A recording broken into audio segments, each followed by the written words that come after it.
สวัสดีค่ะทุกคนวันนี้นะคะตากลับมาอีกครั้งจะมารีวิวนิยายวายเรื่องทักษะบนเตียงนะคะของนักเขียนไวท์ดีมอนนะคะเรื่องนี้นะคะคือมีน้องคนหนึ่งที่รู้จักนะคะคือแนะนำให้อ่านนะคะแล้วน้องก็บอกว่าฟินมากพี่ต้องไปอ่านนะคะเรานะคะก็เลยไปตามอ่านแล้วเขาบอกอย่างที่น้องเขาบอกไว้ค่ะทุกคนคือมันแบบฟินมากคือถ้าใครนะคะเป็นแนวชอบ NC หนักๆนะคะเรื่องนี้คือแบบใช่เลยนะคะแล้วเรื่องนี้ก็จะเป็นแนวแบบแฟนตาซีนะคะนายเอกต้องไปปฏิบัติภารกิจตามโลกต่างๆนะคะเพื่ออัพเลเวลทักษะบนเตียงของตัวเองอะไรประมาณนี้นะคะยังไงนะคะใครสนใจนะคะติดตามฟังเรื่องคร่าวๆดังนี้นายเอกของเรานะคะชื่อว่าฝานหลัวคือแต่งงานแล้วนะคะแล้วก็รักสามีตัวเองมาแบบนานมากเป็น10 ปี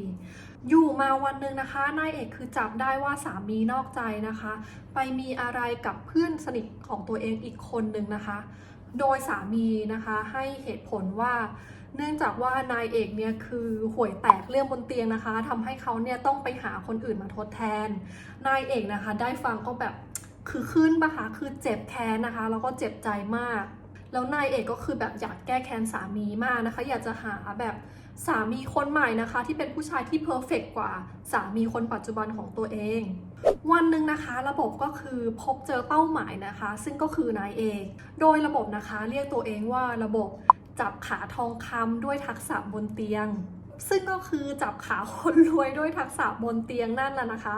โดยระบบนะคะเลือกให้นายเอกเนี่ยเป็นคู่สัญญากับตัวเองหน้าที่ของนายเอกก็คือว่านายเอกเนี่ยต้องไปเป็นนักแสดงของระบบนะคะแล้วก็ปฏิบัติตามภารกิจในโลกต่างๆโดยเมื่อนายเอกนะคะปฏิบัติภารกิจเสร็จในโลกนั้นๆนะคะนายเอกก็จะได้คะแนนนะคะจากขาทองคำนะคะแล้วคะแนนทั้งหลายนะคะก็คือจะสะสมไปเรื่อยๆจนกระทั่งนะคะนายเอกเนี่ยต้องได้คะแนนครบหรือว่าได้คะแนนคือ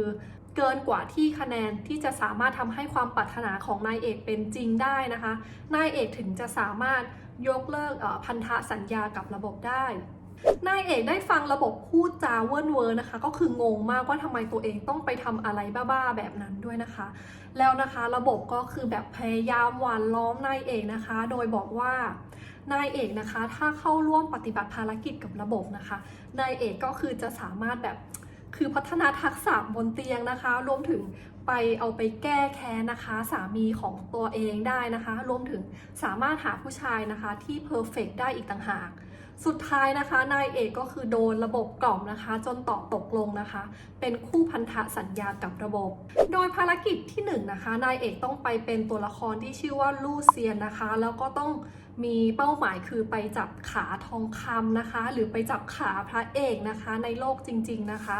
โดยในโลกภารกิจเนี่ยพระเอกจะใช้ชื่อว่ามู่จินเหยียนแต่ว่าในโลกจริงๆนะคะพระเอกเนี่ยมีชื่อจริงว่ากูเดนิสโดยตัวละครของนายเอกในภารกิจที่1ก็คือแบบ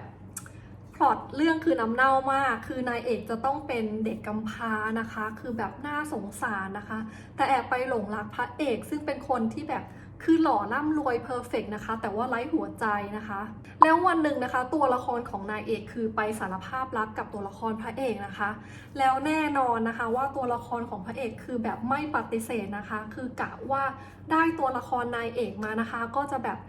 NC แล้วก็ทิ้งไปอะไรประมาณนี้แต่เอาเข้าจริงๆนะคะพอนายเอกกับพระเอกนะคะต้องไปปฏิบัติภารกิจในโลกที่1นะคะพอหลังจากที่พระเอกนะคะเข้าไปมี NC กับนายเอกนะคะแบบคือเผ็ดร้อนมากนะคะในโลกภารกิจนี้นะคะตัวละครพระเอกนะคะกลับกลายเป็นตัวละครแบบคือคลั่งรักนะคะคือคลั่งรักนายเอกมากนะคะ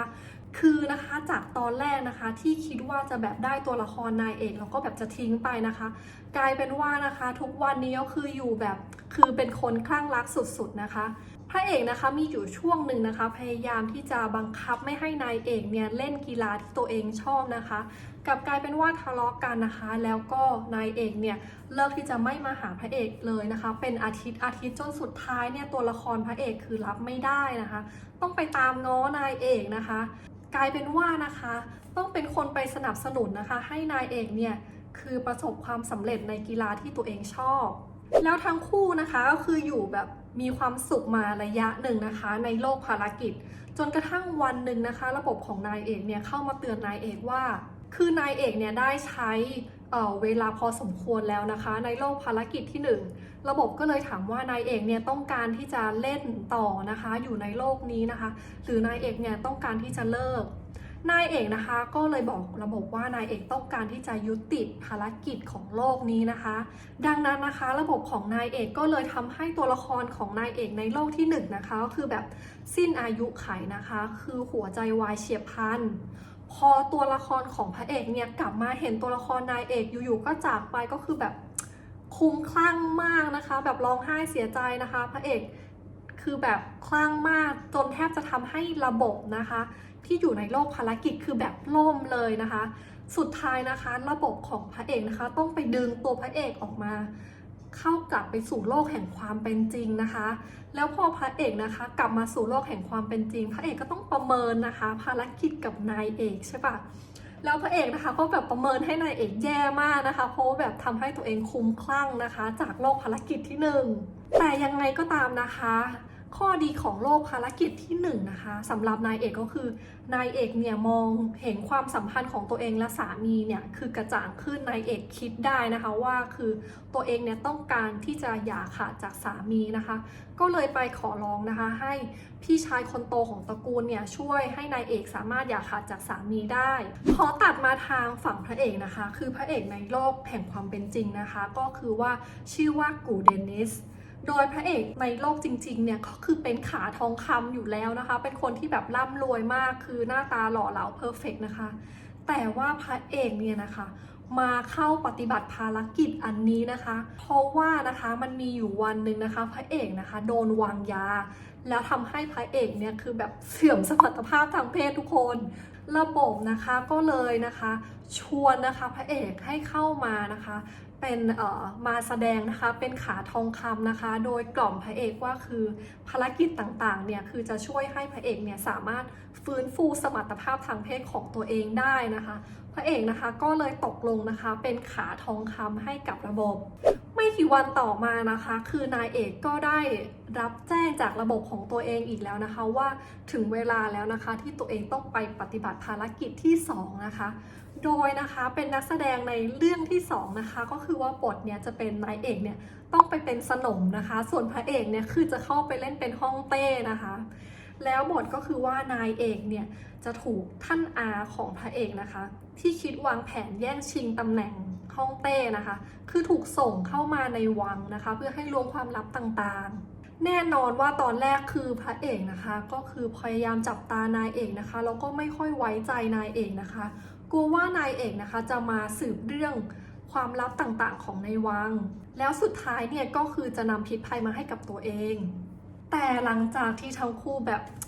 ได้มีอะไรกันนะคะเราเพิ่มทักษะบนเตียงคือแบบ NC เยอะมากทุกคนจนสุดท้ายนะคะคือนานวันเข้าพระเอกก็กลายเป็นแบบคนคลั่งรักอีกแล้วนะคะคือแบบคลั่งรักมากนะคะคือพระเอกเนี่ยคลั่งรักมากนะคะคือไม่ปล่อยนายเอกไปไหนเลยนายเอกในภารกิจที่2นะคะก็คือรักฮ่องเต้เหมือนกัน